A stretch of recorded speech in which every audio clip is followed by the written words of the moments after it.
16 फरवरी को पूरे देश में ग्रामीण भारत बंद करने का एक आह्वान किया गया है संयुक्त किसान मोर्चा द्वारा।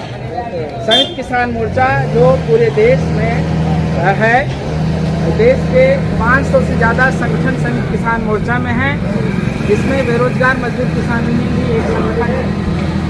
इन लोगों ने आह्वान किया है कि जिस तरह की नीतियाँ ये जो मोदी सरकार लागू कर रही है, भाजपा सरकार जिस तरह की लागू सब नीतियाँ बना रही है, उससे किसानों की आय दुगनी का वादा किया था, लेकिन किसानों की जो लागत है, जो खेती करने की लागत है, वो दूनी हो गई, बल्कि उससे भी ज़्यादा हो गई।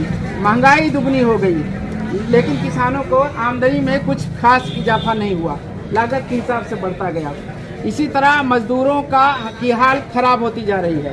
पहले कल कारखाने सरकारी होते थे, उनमें लोगों को काम मिलता था, जाते थे लोग, रेगुलर काम करते थे, तनख्वाह रेगुलर मिलती थी। अब क्या, सारे जो बड़े कारखाने थे लगभग बंद हो गए, सब छोटे छोटे कारखानों में काम कराया जाने लगा, जिससे लोगों को दिहाड़ी मिलती है। केवल किसी भी आदमी को किसी भी कारखाने में 6,000 से लेकर 12,000 से ज़्यादा तनख्वाह नहीं मिलती, बल्कि महिलाओं को तो 3,000 और 4,000 ही तनख्वाह मिलती है। तो मजदूरों के खिलाफ भी ये पूरी सरकार काम कर रही है। केवल फायदा किसके लिए कर रही है? जो बड़े बड़े अरबपति खरबपति जो पूंजीपति हैं, जिन्हें कॉरपोरेट कहा जाता है, केवल उनका फायदा पहुंचा रही है। जिनमें से दो का नाम खूब जानते हैं सब लोग, अदानी और अंबानी का।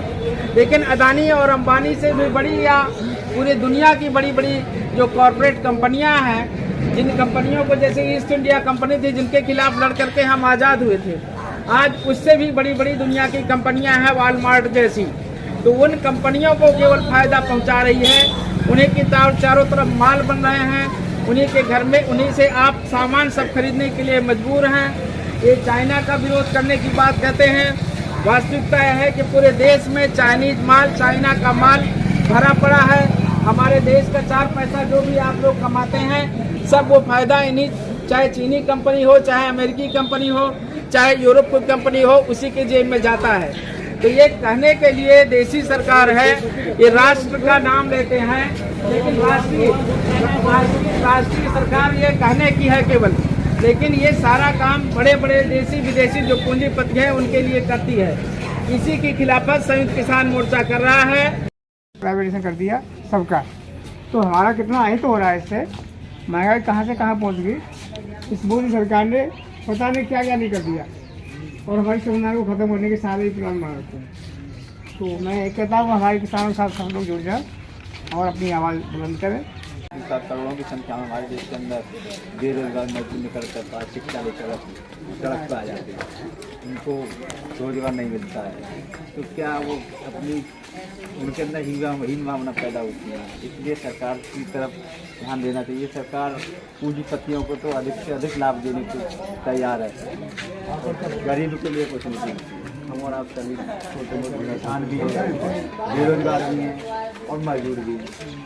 इसलिए सबको ध्यान देना चाहिए कि हम क्या तरीका निकालें जो कि हमें न्याय मिले, हमारे बच्चों को रोजगार, बच्चे आने वाले वो कहाँ जाएंगे। हमारे जो पहले जो भी हमारे महान लोग हुआ, उन्होंने संघर्ष किया, उनके संघर्ष के द्वारा ही हम लोगों को जो भी प्राप्त हुआ है। अगर वो नहीं करते तो हम यहाँ इस चीज़ में नहीं होते। अब जैसे बाबा साहब के मन में विचार आए, जब भी तो उन्होंने संघर्ष किया जीवन में, वो यहाँ तक पहुँचे और उनको दुनिया मानती है। इसी तरह भगत सिंह से